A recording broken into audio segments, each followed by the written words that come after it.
اهلا وسهلا بيكم في لقاء جديد وحوار جديد، ومعانا النهارده الاستاذ والصديق والاخ الاستاذ احمد سعد. وانا مبسوط جدا في استضافته النهارده معانا. وطبعا شخصيه غنيه عن التعريف، مش محتاج ان انا اعرف مين هو الاستاذ احمد. اعتقد كل الناس اللي بتتابعني وبتتفرج عليا ومتابعاني من سنين اعتقد هي اليوم على درايه جيده بالاستاذ احمد. وانا احب اقول حاجه كده، كنت استاذنت استاذ احمد ان انا اقولها في اللايف وفي التسجيل، ان انا يمكن بدايه معرفتي بالاستاذ احمد سعد اول مره اشوفك كنت في كانت محاضرات. ندوه الاستاذ احمد كان بيعمل ندوات بسيطه، يمكن قبل عصر التسجيل والتليفونات والكاميرات. كان بيعمل ندوات بيبقى فيها 3-4 ناس قاعدين كده بيسمعوه. وانا بالصدفه كنت سعيد الحظ ان انا احضر ندوه من الندوات دي.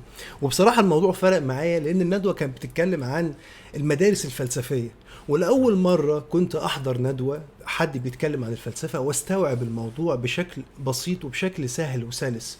ويمكن دي أكبر ميزة موجودة عند الأستاذ أحمد سعد، إن هو بيقدر إن هو يبسط مواضيع يعني يمكن صعب إن هي تتبسط. فلن انسى المحاضره دي، كنت حضرتك بتتكلم عن المدارس الفلسفيه الواقعيه والخياليه والمثاليه، حاجه زي كده. مش خياليه، مش لحد النهارده انا لحد كانت في النهارده شارع طلعت حرب قدام بنك مصر. بالظبط، انا لحد النهارده يعني اتعلمت واستفدت.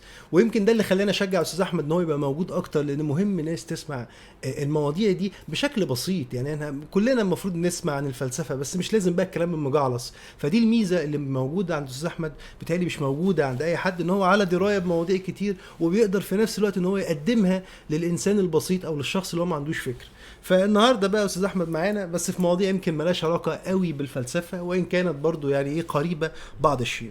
انا اول سؤال يا استاذ احمد بصراحه، وحاجه يعني يعني موضوع كده شاغلني بقاله فتره، وانا لاحظت اكتر من شخص وانا بتابع ناس كده على تويتر والسوشيال ميديا طرحوا الموضوع ده. وانا يمكن هفاجئك بالسؤال بصراحه دلوقتي.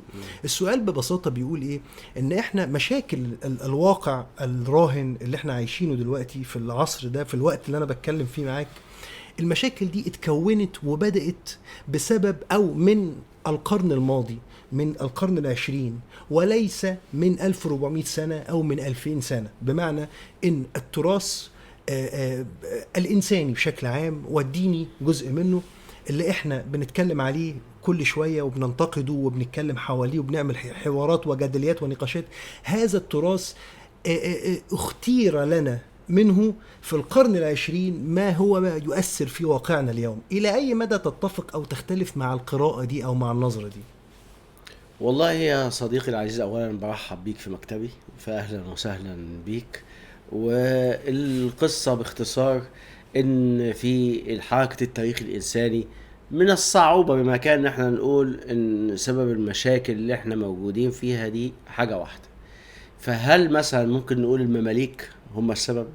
هل العثمانيين؟ وطبعا كتير من الناس بيقولوا العثمانية وأثر السيء الدولة العثمانية. هل الاستعمارات المختلفة، سواء كان الاستعمار الروماني أو اليوناني أو الفارسي أو العربي، في بالذات في عصر الولاة. وبعدين احنا عندنا يعني في مصر الإسلامية من وجهة نظري أنا في عصرين: عصر كنا محكومين من خارج مصر، وعصر كان بيحكم مصر المصريين، او يعني مش المصريين، الحكام من داخل مصر. يعني الحاكم عايش فين؟ في القاهرة او في اسكندرية او في كده. فدي لحظات التألق في التاريخ المصري. زي مثلا يعني في الاستعمارات غير العربية كان العصر البطلمي اللي هو اليوناني، الكليوباترات والبطالمة. وفي العصور الإسلامية كان الدولة الفاطمية والدولة المملوكية من أحسن الدول نسبيا. أنا بقولش طبعا، إحنا عارفين لما بنتكلم في التاريخ بنتكلم في الحركة الإنسانية، ما بنتكلمش في إيه، في مطلقات. العالم لا يتكون زي ما بقول دايما وعشرات المرات من ملائكة وشياطين. يعني كلنا فينا خير وشر، وحتى كل التيارات بما فيها أسوأ التيارات اللي من وجهة نظر حضرتك وحضرتك فيها شيء من الخير وأشياء من الشر أو العكس. القرن العشرين لا شك ان بصمته بصمة قوية. يعني مثلا الناس لما تقول احنا ايه سبب التخلف، لماذا تخلفنا وتقدم الاخرون، ناس تقول بسبب التراث، بسبب الثقافة الإسلامية، بسبب الاستعمارات المختلفة مثلا. قبل الإسلام وبعد الإسلام، وبسبب الحكم العثماني، بسبب الاستعمار الغربي، بسبب تدخل الدول الكبرى في شؤون الدول الصغرى، بسبب الجهل والأمية اللي احنا عايشين فيها، بسبب يعني ممكن أعدد لك عشرات الأسباب. وكل سبب في الحقيقة لا نستطيع أن يعني نعمل له إلغاء. كل الأسباب دي موجودة، لكن أنا من وجهة نظري أنا من وجهة نظري أن السبب الرئيسي، وقد أكون صائبا قد أكون مخطئا، يعني قدمت الصواب يعني عشان متحيز لنفسي لكن قد أكون صائبا أو مخطئا، أن السبب الرئيسي هو غياب الوعي في الوعي العام. يعني احنا ممكن يكون في شخص، مثلا انت عم اسماعيل وعيك ضعيف او وعيك قوي، مش معيار، مش مهم. لو انت يعني عبقرينه او انت يعني اتعب واحد في البلد، مش مشكلة. المشكلة الوعي العام. طيب. امتى المجتمع بيتغير؟ لما يبقى الوعي العام يرتفع. الوعي العام لما بيرتفع بنستطيع نتعامل مع المشكلات، سواء كانت الموروثة او الحالية او المستوردة، تعامل عقلاني نستطيع أن نتحرك فيه من ألف إلى باء. طيب خليني أحور بعض الشيء السؤال، فضل. يعني أغير فيك حاجة صغيرة. هل إحنا القرن الماضي، القرن العشرين، أخذ ما يستحق مننا من بحث ومن تمحيص وتفحيص ودراسة وقراءة بشكل كافي، ولا القرن الماضي ده احنا بنمر عليه عادة مرور الكرام؟ لان بعض الناس، او هي مدرسة جديدة، يعني هي مدرسة جديدة فعلا، ويمكن هي مدرسة يمينية بعض الشيء، بتقول ما معناه انه ليس علينا ان نرجع في التراث بمئات السنين الى الخلف، ولكن احنا بس نرجع ال100 سنة اللي فاتوا ونفهم ايه اللي حصل في ال100 سنة، وهنقدر نفهم ايه اللي حصل، ايه اللي بيحصل في واقعنا النهاردة. والله أنا أظن هذا خطأ. يعني طبعا من المهم أكيد تعرف، يعني لو أنت عندك مشاكل في حياتك أكيد تعرف مثلا المشاكل.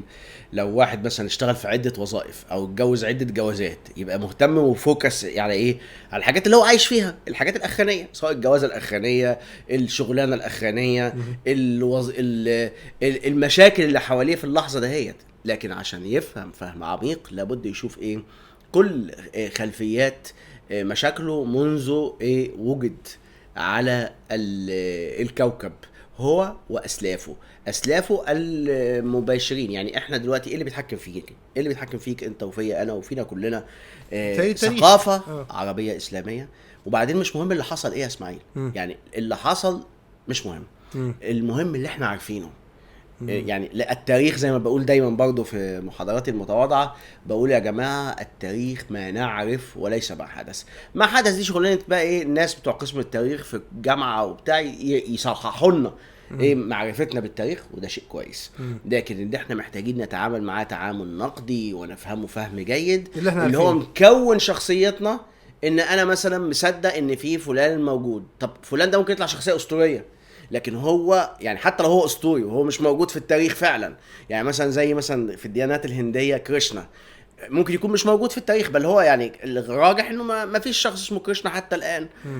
لكن حاضر في حياة الهنود، يبقى كريشنا موجود. بغض النظر بقى كان شخصية أسطورية ولا شخصية واقعية، ولكن ليه تأثير في الواقع. بس الخطأ ان من البعض ان انت يعني بتيجي تاخد يعني شيء واحد او عنصر واحد وتعمل فوكسنج عليه وتتجاهل الاشياء الاخرى. انا وجهة نظري، يعني لو انت سألتني يعني ايه هو السبب الاكبر، السبب الاكبر بالنسبة لي هو ازمة وعي. عشان كده بعد الربيع العربي انا كتبت ورقه، وكان مؤتمر يعني الثقافه العربيه في عالم متغير، وكان اياميها وزير الثقافه صديقنا الدكتور الفاضل يعني عماد ابو غازي، بالمناسبه استاذ تاريخ ووثائق. المهم فالراجل يعني كان عامل المؤتمر، وكان الكلام ده في شهر مارس، يعني لسه مبارك، يعني ما فالوش شهر ماشي، يمكن شهر او شهر وكم يوم. المهم فقلت حتمية الثورات الثقافية لنجاح الثورات السياسية فيما يسمى بالربيع العربي. بدون نجاح هيحصل المشاكل اللي احنا وقعنا فيها، وكلكم عارفين يعني الاحداث. يمكن احنا هنخوض في التفاصيل دي في الاسئله اللي جايه. طيب قبل ما اقفل السؤال ده خالص، سؤال اخير ورد موجز وقصير جدا. هل القرن الماضي او القرن العشرين اخذ مننا ما يكفي من دراسه وبحث، ولا شايف ان احنا محتاجين نقراه بشكل جديد؟ القرن الماضي 100 سنه الاخرانيه؟ والله اجابه أكيد. قصيره. يعني انا اظن لا، ما خدش مننا الدراسه التي تنبغي، واللي هي ممكن تأثر في وعينا ان احنا ندرس دراسة.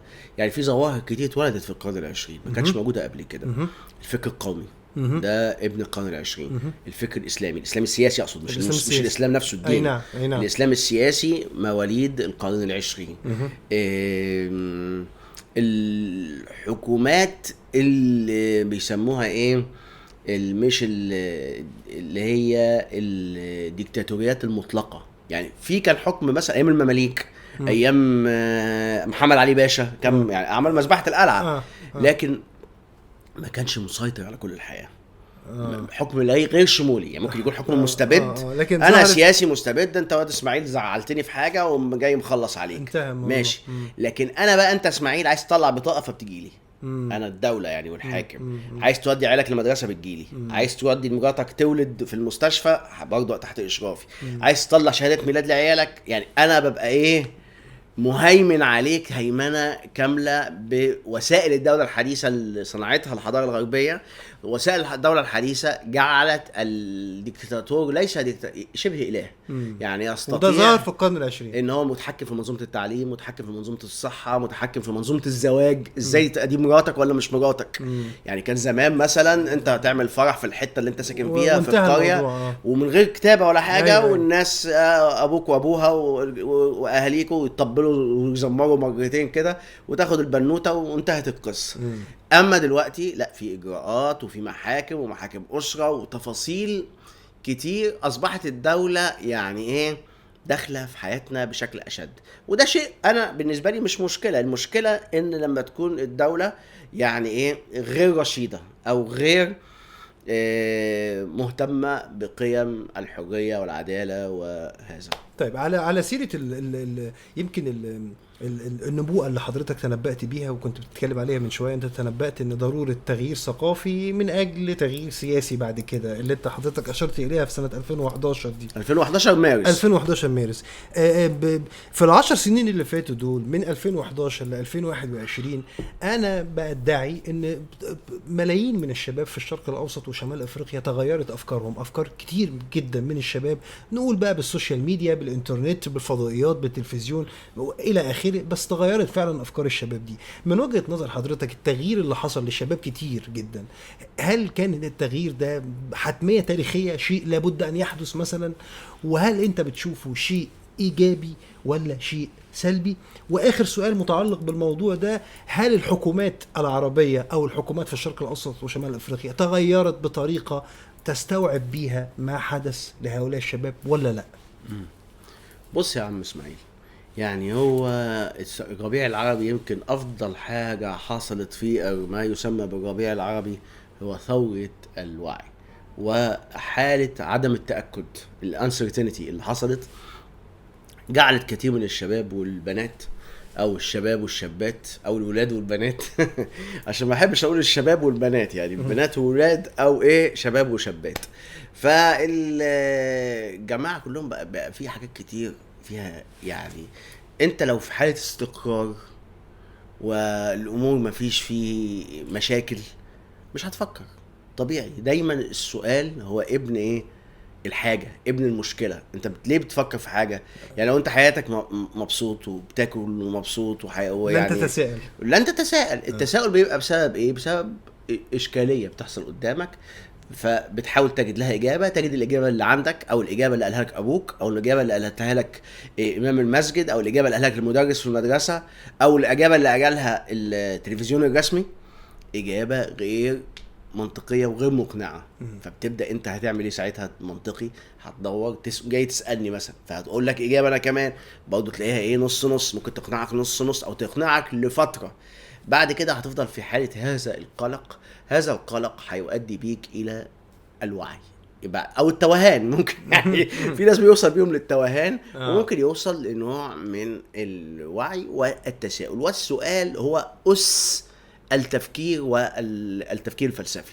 يعني فكرة ان انا اتساءل في موضوع معين واسأل فلان وعلان وترتان واجابات مختلفة، فده بيخلي العقل يراجع مسلمات ورثناها عن الاباء انا مش عايز والأجداد. اقطعك مش عايز اقطعك بس انت شايف الشباب في ال10 سنين دول بيمتلكوا اسئله ولا هم وصلوا لحاله من التوهان؟ معلش يعني السؤال ألح. الاثنين اه الاثنين موجودين. اصل انت يعني مش كل، يعني انت لو دلوقتي تفتق ذهنك عن سؤال وخلفك هذه المكتبة، هتقلب في الكتب هتوصل لإجابة. مثلا لقيت في الكتاب دوت لقيت فيه إجابة، طب الحمد لله.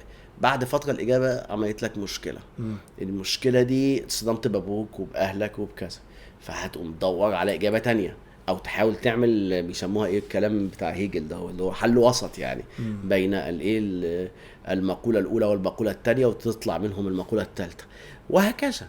فالتفاعل ده هو انا شايفه من وجهة نظري شيء ايجابي. حتى حالة التوهان دي، ما هو اللي ما عندوش التساؤل وشك وتوهان عمره ما هيبقى هو زي بابا وماما وزي جده وجدته، وهتستمر الحياة برتابة سخيفة، ونتوارث نفس الإشكالات والأمراض اللي كانت موجودة عند من قبلنا. لكن لو احنا صحصحنا وشفنا مستقبلنا هيكون الوضع بشكل افضل. طب الحكومات بقى، الجزء الثاني من السؤال، الحكومات العربيه او الحكومات في الشرق الاوسط، هل انت النهارده شايف ان الحكومات اتغيرت في خلال 10 سنين دول وقادره ان هي تستوعب؟ وانا مش بقصد حكومه معينه يعني، ولا عايزين نتكلم في سياسه، بس الموضوع ملح يعني، السؤال فعلا بيفرض نفسه. هل فعلا الحكومات العربيه بمختلف بقى الانشطه، المؤسسات، الانظمه الاقتصاديه وما الى ذلك، هل هي في طريقها، او هي بتحاول، او هي حاولت فعلا ونجحت في انها تستوعب اللي حصل ده من تغيير، من وعي زائد، من وعي مختلف، من حاله متزايده من التساؤل والاسئله عند الشباب العربي؟ هل ده حصل ولا ما حصلش؟ انا وجهة نظري ده حصل، يعني رغم ممكن تكون وجهة نظر مخالفة للناس، وشايفين مثلا كثير من الثورات انتهت بالفشل او بالحرب الاهلية وبمشاكل جمة وكبرى. لكن انا شايف ان الحكومات العربية في اللحظة الراهنة، حتى الحكومات اللي ما حصلش فيها اي مشاكل، بتراجع ملفاتها وبتحاول يعني تتلافى ما حدث. حتى لو تحاول تتلافى ما حدث بأساليب يعني جيدة أو غير جيدة، لكن السؤال أصبح مطروح على رقاب هذه الحكومات. وهذه الحكومات لابد إنها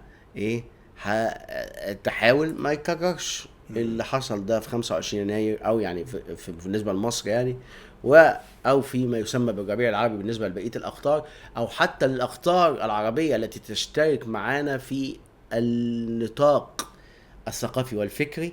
فهي كلها يعني زي الدول مثلا زي السعودية أو المغرب أو كذا، ما حصلش ما يسمى بالربيع العربي، لكن عندهم قلق وبيحصل تطويرات في المنطقة. أنا شايفها دي علامة جيدة، يعني ما يحدث من تطويرات سواء كان في مصر وشمال أفريقيا، سواء كان في الهلال الخصيب أو كذا، رغم المشاكل. مش بقول إن الدنيا بامبي ولا إن الحياة بقت فلة وجميلة وآخر حلاوة، أبدا ما بقولش كده. لكن بقول إن التطورات اللي حصل زي ما حصل في عقول الشباب تطورات إلى الأفضل من وجهة نظري بالجملة، وان في اسئله، والشباب بقى عنده يعني عمق، بيدور على حاجات يسمعها سواء في اليوتيوب اللي ما بيقراش، واللي بيقرا بيدور على كتب يشتريها، ومعدلات شراء الكتب زي ما كتبوا في بعض يعني الجرايد، والاطلاع الشباب، والاهتمام بالمحاضرات السياسيه، والاهتمام بالقنوات الثقافيه. يعني القنوات الثقافيه ما كانش حد، يعني الناس ما كانش حد مهتم، يعني يا مثلا قنوات دينيه يا مثلا قنوات ترفيهيه، اغاني ويعني ودلع كده وفرفشه، يا اما تسمع الشيخ فلان او الشيخ علان بحيث يديك موعظه وخلاص. وكان الشباب الصنفين يعني، وفي طبعا كان الشباب برضه مثقف ومهتم وكده. اللي انا رجعت من بريطانيا في 2009 وكان في بعمل صالون وبس، يعني ما كانش مسجل اياميها ولا حاجه، وكان يعني بعض حلقاته سجلتها صوتيا، فكان المهتمين قليلين. بعد كده انا اذكر يعني اول محاضره اعملها، وكان من ضمنها مدارس اللي هي يعني سلسله المدارس الفلسفيه كان بيحضر حوالي 20. مم. بعد كده عملنا محاضرات الاقي فيه بيحضر 200 و300 صحيح. وكده وبتاع، صحيح. بسبب ان في ناس متعطشه عايزه تسمع. يعني لما احنا عملنا ما كناش لاقيين بعض يعني. هي الفكره فعلا يا استاذ احمد، انا الفتره دي كنت بدور فعلا على محاضر، على شخصيه فكريه حد استفيد منه. انا كنت بدور، والصدفه يمكن هي اللي جمعتني بحضرتك في الندوه دي. انا مش هنسى اليوم ده. يعني انا فرق فعلا معايا، وانا قلت لك الكلام ده بره الكاميرا. ارجو يكون يوم حلو في حياتك يعني. لا فعلا فرق فعلا. لان انت لما بتلاقي حد بيتكلم، ما انا صريح معاك، في ناس كتير بتتكلم، في ناس كتير بتكتب، في ناس كتير بتالف، ولكن قليل لما تلاقي حد يقدر يوصل لك معلومه ضخمه جدا، معلومه تفاصيلها كتير بشكل بسيط. ويمكن ده اللي حصل مع حضرتك. خليني يعني سؤال يمكن فرض نفسه وانت بتتكلم، عايز اساله لك، يمكن ليه علاقه على حس او سيره القرن الماضي. حضرتك ضربت مثال بالسعوديه والمغرب، قلت بلاد ما حصلهاش زينا الربيع العربي. ايه رايك في الفكره اللي بتقول ان كل الملكيات العربيه في الشرق الاوسط ما قربش منها الربيع العربي؟ فقط هي الجمهوريات، فقط هي البلاد التي تاثرت بفكر القوميه العربيه هي اللي اصابها دمار الربيع العربي. هو دايما النظم الملكيه بالذات، يعني لو اوضاع فيها حكم فرد او حكم اقليه، مفيش نظام ديمقراطي، او حتى في نظام ديمقراطي شكلي، فعاده النظم الملكيه بتكون اكثر استقرارا من النظم الجمهوريه لاعتبارات كتير. والنظم اللي عندها يعني شيء من الرخاء الاقتصادي برضو بتكون عندها نوع من الاستقرار السياسي اكتر من اللي ما عندوش. لان زي ما احنا عارفين دايما، يعني هو نابليون قال الجيوش تمشي على بطونها، وبرضو الشعوب، يعني انا بستعير العبارة من عم نابليون بونابرت وبقول الشعوب كمان بتمشي على على بطونها. فلو كانت البطون دي مليانه والناس مبسوطه وكده وبتاع، وشفت نظم حكم مثلا يعني شموليه في الشرق الاقصى لكن في رخاء اقتصادي، فالناس بتفوت. يعني الا مجموعه بقى من اللي هم المسيسين او بتوع الحقوقيين او كده، دول اللي بيبقوا يعني متضايقين وزعلانين وكده. لكن عموم الشعب بيبقى عنده حاله من اللي يسموها بالرضا من النظام السياسي، طالما هو يعني بيوفر له الاساسيات بتاعه الحياه، بل احيانا بعض الكماليات كمان. فالنظم الجمهوريه طبيعي جدا انها تكون يعني اكثر هشاشه من النظم الملكيه غالبا. يعني طبعا في برضه لكل قاعده استثناءات. الموضوع كبير، بس انا يعني هو السؤال كده بس لا، هو السؤال السؤال في محله. والسؤال ان فعلا الجمهوريات اقل استقرارا كانت من كده. لكن هذا لا يعني، ده اللي عايز اقولها بقى، يعني لكن هذا لا يعني ان النظم الملكيه لم تتاثر. يعني لو نظرت الكثير من النظم الملكيه، هي المغرب عد الدستور، السعوديه شايف التطورات اللي بتحصل فيها، الاعلام والانفتاح الاعلامي، بعد ما كان مثلا في قناه او قناتين عربيتين بقى في عشرات القنوات، رغم ان في طبعا اكيد يعني كل واحد بيمول قناه. يعني لو انا وانت هنفتح قناه ونمولها، فاكيد هتعبر عن افكار مين؟ بافكارنا. ولكن هتحاول نبقى لينا مصداقيه، ان احنا يعني ما نبقاش يعني سذج وبله في عرض الافكار، لكن لازم نحط الافكار زي الاعلام الغربي كده. ما الاعلام الغربي بيبقى له برضه اجنده. وفكره اجنده دي كلمه، على فكره احنا في الثقافه العربيه هنا بنقول اجنده دي كلمه قبيحه يعني. ولا كلمه قبيحه ولا حاجه، هي كلمه كل انسان انا ليا اجنده في حياتي وانت ليك اجنده وكل الناس ليها اجنده.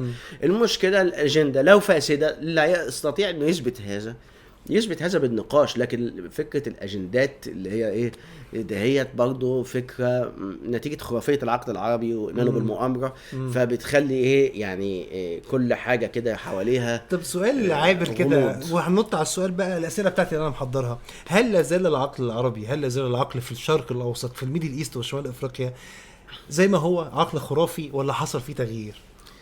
يعني هو بص، يعني انت لو النهارده يا استاذ اسماعيل، انت يا عم اسماعيل خرافي النهارده، وبكره قريت 15 كتاب وكتب حلوه، يعني في كتب جميله، هل بكره هتبقى يعني خلاص ايمانويل كانت ولا برتراند راسل؟ لا طبعا مش ولا ابن رشد. لا هتبقى يعني خرافي الا ربع. مثلا خرافي الا نص. 3/4 عقلاني وربع خرافي. يعني شايف في حتى- تغيير، انت شايف في طبعا تغيير شايف في حصل تغيير يعني. للاحسن والافضل. مم. ويعني كل انسان بيبقى برضه له، لان احنا انسان هو 3 حاجات، كل واحد، انا وانت وكلنا يعني، مجموعه غرائز اللي هي الاكل والشرب والجنس وما شابه ذلك، مجموعه مشاعر ووجدان وعواطف نحو الوطن ونحو الاهل ونحو الحبيبه ونحو او الحبايب على حسب يعني قلبك واسع ولا ضيق ونحو ايه الاولاد وكل هذه الاشياء اللي هي المشاعر، اللي ممكن بعض حتى ممكن يكون احيانا في واحد بيحب الدين، بيحب دين معين او مذهب معين، علاقه عاطفيه مش علاقه، سيبك من اللي هي العلاقه اكيد، وفي علاقه غرائزيه ممكن تكون موجوده بالدين، يعني ان الدين بيحض مثلا على ايه، على بعض الغرائز واشباعها بطرق معينه، فبيبقى عامل لك ساتسفيكشن، عامل لك نوع من انواع الرضا والاشباع. ونفس الشيء برضو عقل. فاحنا 3 حاجات بيتحركوا، والمجتمع عنده ال3 حاجات دول بشكل اكبر طبعا. عقل وغريزه وحس. وانا لما اجي اقرا واثقف حضرتي، اجي اقرا واثقف، فانا ما بغيرش 100%. يعني انا لو حتى يعني لو انا مثلا بقى ازعم ان انا مهتم بالتنوير ومهتم بالعقلانيه ومهتم بحقوق المراه وحقوق الانسان وكل هذه الشعارات الحلوه اللي ما اظنش اي انسان عاقل لو عرض عليه مثلا اعلان عام حقوق الانسان يقول والله انا ضده، مفيش حد هيقول كده. يعني يمكن في بعض الناس ضده بس مش هيقدر يقول كده in public يعني. ف لكن هتلاقي التفاعل والخلطه بتاعت كل انسان فينا بتجد فيه تشوهات وقصورات، وده يعني انا شايفه شيء طبيعي. والاشكال في التشوهات والقصورات اللي موجوده في الطبيعه البشريه بسبب طبيعتها المركبه، الغلط الكبير فيها بيكون لما بنحاول ننظر للتشوه والخرافه والقصور. لو بننظر فدي مشكله، لكن لو انا مش بنظر وبغلط بعمل حاجه مش مظبوطه مثلا، يعني بروح اتعالج علاج كده من اللي هو بتاع اللي هو يعني خرافي، باخد مثلا يعني حاجات كده واظن انها دي هتشفيني من الطب الشعبي الطب الشعبي والحاجات دي. والله انا شايف يعني لو الواحد مرتاح نفسيا يعمل كده، بس المهم ما ينظرش ويخليها مسألة مجتمعية ويدعو المجتمع كله ليها، ويصبح الطب الحقيقي هو اللي هو العلمي العقلاني المظبوط، يبقى هو ده الخرافي هو يعني، رقم يبقى 2. هو رقم 2. دي ساعتها المجتمع ده بيواجه مشكلة حقيقية. طيب خلينا نرجع لأسئلتي انا عشان ما نطولش برضو على الناس ومش عايز اطول على حضرتك. في قراءة للواقع بتقول ان ظهور كتير جدا من الجماعات المتطرفة ومن ال مش عارف اقول ايه، من عمليات الارهاب ومن الارهابيين، وشوفنا طبعا ده وكان واضح جدا، هو اللي وصل شباب كتير لمرحلة من خلينا نقول الالحاد، لمرحلة من كراهية الدين أو معاداة الدين، لأن هم شايفين بالنسبة قدامهم أمثلة الدين حولها إلى أمثلة بشعة جدا. هل الشباب معذورة في ده؟ يعني هل نقدر نحن نعذر الشباب في هذا الوصول او في هذا في هذا رد الفعل ده، ولا ما نعذرهمش؟ وهل الظهور بتاع الجماعات المتطرفه دي والحركات المتطرفه هو السبب الرئيسي والوحيد الى ظهور حاله الالحاد والى ظهور موجه اللادينيين والكلام ده، ولا لا؟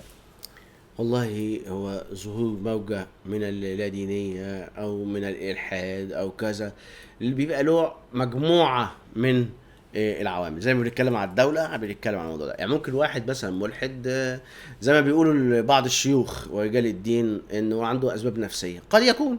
ممكن واحد برضه يكون متدين نتيجة إنه عنده لوسة عقلية ومتخيل نفسه انه هو نبي، او متخيل نفسه يعني في مستشفيات الامراض العقليه في انبياء كثيرين محجوزين، في مهديين اللي هم او مسيحيين، يعني مسيح مدعي ان هو المسيح شخصيا، مش انه مسيحي بس، لا ده هو مدعي ان هو السيد المسيح شخصيا، او مدعي ان هو رسول النبي محمد، او مدعي ان هو المهدي المنتظر، وفي كمان مدعين ان هم الالهه. ففي حالات نفسيه بتؤدي لنوع من انواع التدين ولخبطه في كيمياء الجسم وكيمياء العقل بتؤدي إلى هذا، وأيضا ممكن تؤدي بيك إلى رفض الدين بس ده يعني من وجهة نظري يعني مش هو مش مين ستريم. المينستريم بيكون او الغالبيه العظمى من الناس بتتغير بسبب موجات من الافكار والاسئله اللي بتحصل في المجتمع في لحظه ما. اكيد عامل مساعد مهم، بل احيانا بيكون بينتقل من العامل مساعد الى عامل اساسي، عامل رئيسي. الافكار الدينيه المتشدده.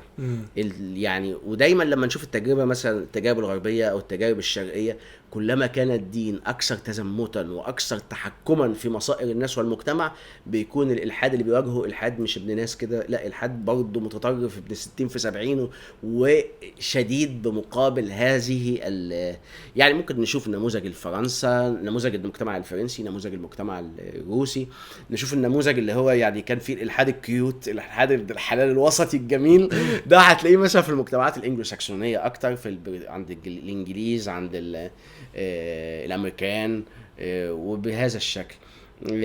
وطبعا يعني برضو لكل قاعده احنا بنشوف ايه المتوسط، يعني الغالبيه هتلاقي طالما في تيارات دينيه متشدده وعنيفه في المجتمع، هتلاقي مقابلها على طول بيحصل تيارات ممكن تكون تقابلها. فانا شايف ان السبب الرئيسي في موجة اللادينية والإلحاد هو الأسئلة وانفتاح العقل على الكوكب، وبعدين برضو حتة انك بتعرف تتواصل. يعني ممكن انت مثلا يعني عندك اي فكرة غريبة عايز، بتفكر في الانتحار، بتفكر في المثلية الجنسية، بتفكر عايز تبقى بوذي، عايز تبقى هندوسي، عايز تعبد امون رع، يعني ترجع لدين مصر القديمة وحورس وبتاع، تقول الدين ده احسن من الاديان الابراهيمية مثلا.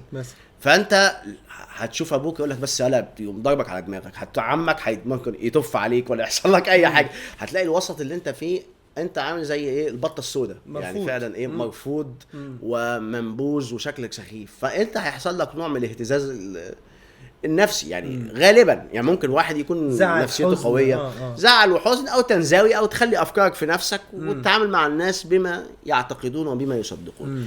ثورة المعلومات والاتصالات والإنترنت جعلت لا، ده إسماعيل ده منه كتير، ده إسماعيل ده مش وحيد، ده في واحد مثلا في الحي اللي مثلا أنت ساكن في محرم بيه، هتلاقي ده في ناس في مثلا في كرموز، ولا ناس في العطارين، وناس في بحري، وناس في الشاطبي، وناس في المنتزه وفي ميامي.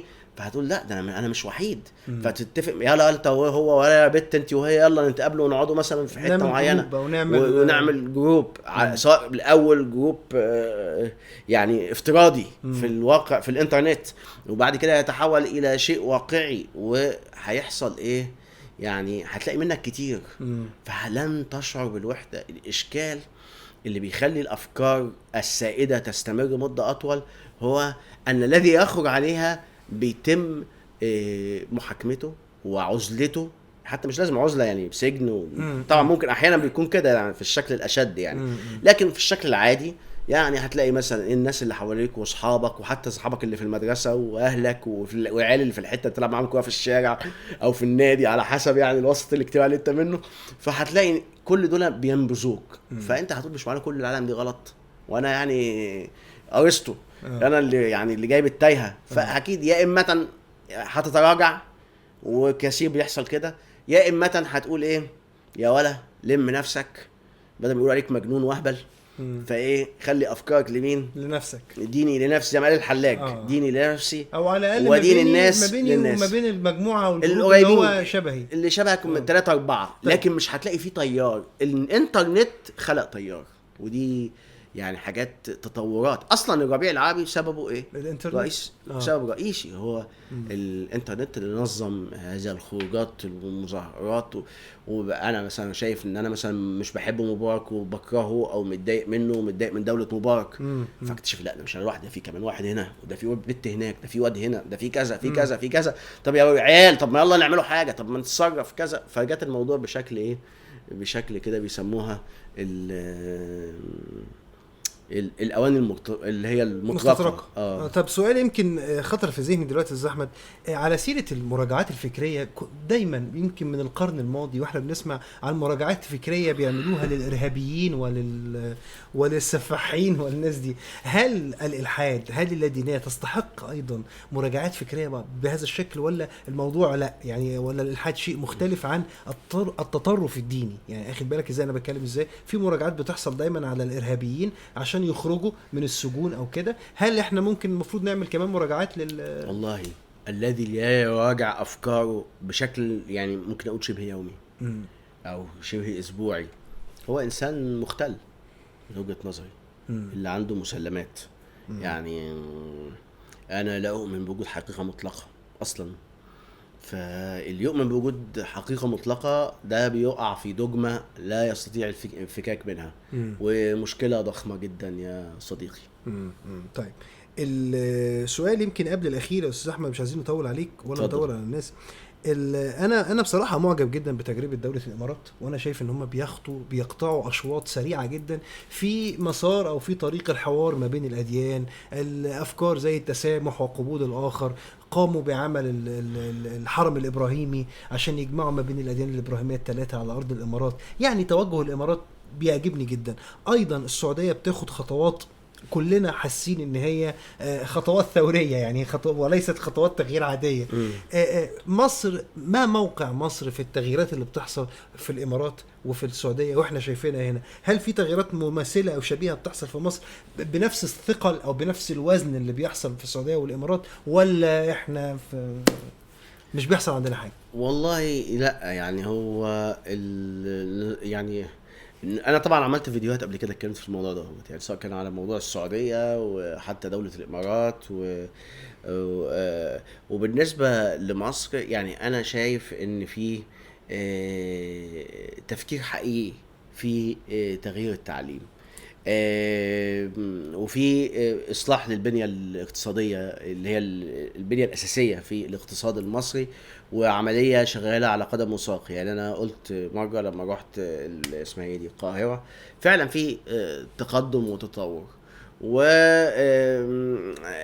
يعني لكن ارجو يعني ان الكلام اللي بيقوله مثلا سواء كان الرئيس السيسي او الحكومه في تطوير منظومه التعليم، انها ما تكونش منظومه تلقينيه، منظومه قائمه على الابداع والتفكير.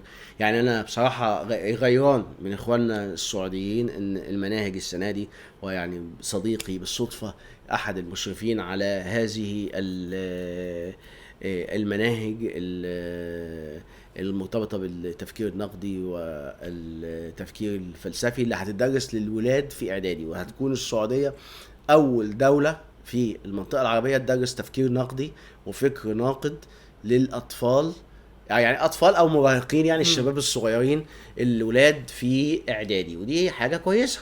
يعني فارجو ان يكون الكلام سواء اللي كان قاله السيد الرئيس او اللي قاله بعض الناس الاخرين انه ينزل الى ارض الواقع ويحصل ثوره ليست سياسيه وليست حتى في الوسط الثقافي، ولكن ثوره في المنظومه التعليميه من اجل ايه عودة الوعي ل يعني بناتنا واولادنا، وعودة الوعي دهيت هتؤثر على الخريطة بتاعت المجتمع المصري كله. يمكن النقطة الأخيرة اللي أنت اتكلمت عليها دي هختم بيها السؤال الجاي، وهو سؤال يعني لايق قوي بعد اللي أنت قلته. أنت بتقول إن في المرحلة الإعدادية في السعودية، المملكة العربية السعودية، هيدرسوا الفكر النقدي. يمكن دي حاجة فعلا زي ما قلت، يمكن أول دولة في المنطقة كلها تدرس حاجة زي كده، أو تهتم إن أطفالها في المدارس يدرسوا حاجة زي كده. سمو ولي العهد محمد بن سلمان، هل أنت شايف ان هو هدية، يعني هدية القدر للمملكة العربية السعودية، ولا العيلة الحاكمة في السعودية آل سعود هم على يعني قراءة جيدة للواقع، بحيث ان هم عارفين يعملوا ايه امتى وفين وازاي؟ والله انا شايف القصة كلها وانا صدفة يعني ولا اللي بيحصل ده مدروس؟ مش ولا صدفة ولا مدروس بشكل كامل. يعني هو في منزلة بين المنزلتين. ازاي؟ ان في تغيرات اجتماعية واقتصادية بتستجيب ليها الدول باشكال مختلفة، فالاستجابه يعني انا ما بقولش مثلا ايه يعني يعني النظام السعودي او النظام المصري او النظام الاماراتي احسن حاجه في الوجود، لكن في خطوات بتتخذ من اجل نقل الشعوب اللي في المنطقه دي من نقطه الى نقطه افضل. هل تنجح؟ الجديه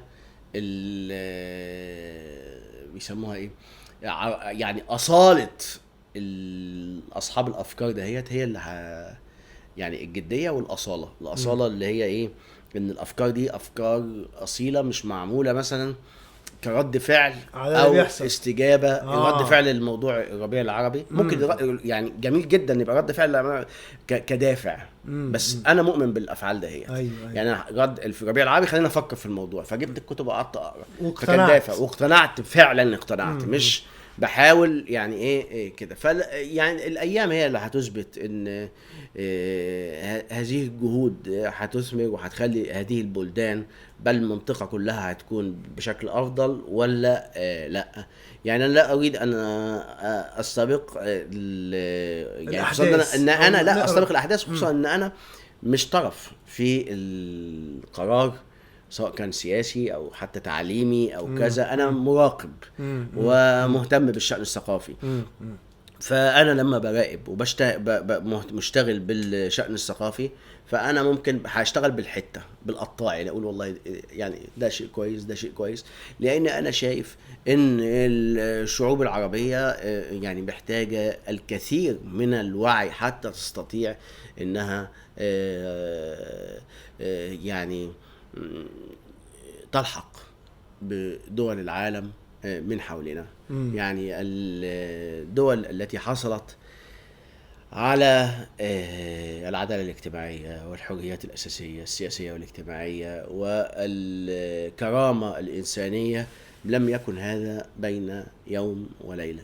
كان في جهود مضنية، جهود فكرية، جهود عقلية، جهود تعليمية، جهود تثقيفية، كل هذا. وانا يعني كشخص يعني متواضع بحاول اكون دور في هذه الجهود. ولما بشوف الناس والنظم سواء كانت نظم سياسية او جماعات او اشخاص او احزاب، يعني لما بشوف حاجة كويسة بقول والله حاجة دي عجباني او مش عجباني، او في احسن يعني احيانا اسكت، يعني مش لان انا مش يعني لا امثل جهه ولا احنا امثل بنتعلم منك استاذ احمد. انا بتعلم منك من 8 سنين لما حضرت الندوه عند حضرتك، بتعلم وما زلت لحد النهارده. الله يخليك الصراحه يعني انا مش بجاملك، دي حقيقه فعلا. سؤال برضو ملح وانا كلامك بيفرض الاسئله بصراحه. قول اخر سؤال. جماعه الاخوان المسلمين خلاص احنا حاسين ان هم ملاحقين في كل حته، ولكن انا في كده حاجه بلاحظها. دولة الكويت الشقيقة بنكن ليها ولشعبها كل الحب وكل الاحترام، كان ليها دور بارز ثقافي وإعلامي وفني وأدبي. أنا شخصيا كنت بعيشه في فترة من الفترات لما كنت عايش في الأردن، وكنت بقرأ كتب وموسوعات ومجلات من طباعة دولة الكويت، إلا أن الدور ده رويدا بيختفي. حتى النهاردة أنا بحس أو أشعر أنه ربما اختفى تماما. إيه اللي حصل للكويت تحديدا من كانت في وقت من الوقت منارة للثقافة، واليوم هي أصبحت دولة يعني تقريبا ما بنسمعش منها أي حاجة خالص؟ احنا في أول كلامنا قلنا أن القرن العشرين شهد ظاهرة اتولدت وهو الإسلام السياسي. الإسلام السياسي ده يعني حتى رغم ملاحقة الإخوان في بعض الأقطار وإن هم يعني أصبحوا جماعة غير مرحب بيها أو جماعة حتى إرهابية أحيانا موصوفة في بعض القوانين بعض الدول، لكن هذا لا يكفي. انت لو عايز تحارب افكار معينه ايديولوجيه معينه لازم تشوف الاسس بتاعتها ايه. يعني الكويت تم اشكال في الكويت ان في تيار اسلامي سياسي او اسلاماوي زي ما البعض بيحب يسميه متنفذ الى درجه مرعبه، وبيتحكم في البلد بشكل كبير جدا. وده يعني هل الأسرة الحاكمة في الكويت والحكومة الكويتية والشعب الكويتي هل هيكون عنده الوعي أنه يجتاز هذه الكبوة ويعود إلى الكويت عالم المعرفة ومجلة العربي وأحمد بشاري العدواني وفؤاد زكريا وعبد الرحمن بدوي وزكي نجيب محمود أم لا؟ يعني السؤال ده أنا برضو ما أقدرش أتنبأ يعني بالجواب عنه، لكن أنا برضو شايف في كثير من الشباب والشابات والرجال والنساء الكبار، يعني من المثقفين الكويتة والمثقفات، بيقوموا بدور جليل وكبير في مقاومة هذا التيار الظلامي الذي يعني قائم على منع الكتب، وقائم على قوانين ازدراء الأديان، وقائم على ملاحقة الناس وطردها من البلاد، ومنع مثلا الندوة للدكتور يوسف زيدان، ومنع الله يرحمه نصر أبو زيد من دخول البلد، ومنع انا من القاب. بس انا قلت 3 محاضرات يعني قلت 3 محاضرات، والمحاضره الرابعه تم الغائها يعني بقوه البرلمان المسيطر عليه من الاسلاميين. وواحد قال انه هيولع في نفسه بجاز وبتاع، يعني نائب اسلاماوي. وطبعا بعد كده يعني ممكن نقول ربنا فضحه يعني، وحصلت له مشاكل كتير بعد كده، بعد ما يعني تدخل ألف سلامة عليك. واحنا بنسمعك من في كل حتة في العالم من قناتك على اليوتيوب. انا بدعوكم كلكم، لو حد مش متابع الاستاذ احمد او لسه يعني ما تابعوش، لازم وضروري جدا يتابعه ويتفرج على الحاجات اللي هو سجلها قبل كده والحاجات اللي هو يعملها بعد كده. وبشكركم على الانصات وعلى المتابعة وعلى المشاهدة، وبشكر استاذنا الغالي استاذ احمد على قبوله بالدعوة ووجوده معايا النهاردة، وعلى اجابته بكل صراحة على كل الاسئلة اللي احنا قررناها. مش اخر مرة مع الاستاذ احمد، سجلت معاه قبل كده وهسجل معاه بعد كده كتير. شكرا جدا يا استاذ احمد، وسعيد ان انت كنت موجود معايا النهارده، ومش اخر مرة. اكيد بشكركم شكرا جزيلا، والى اللقاء.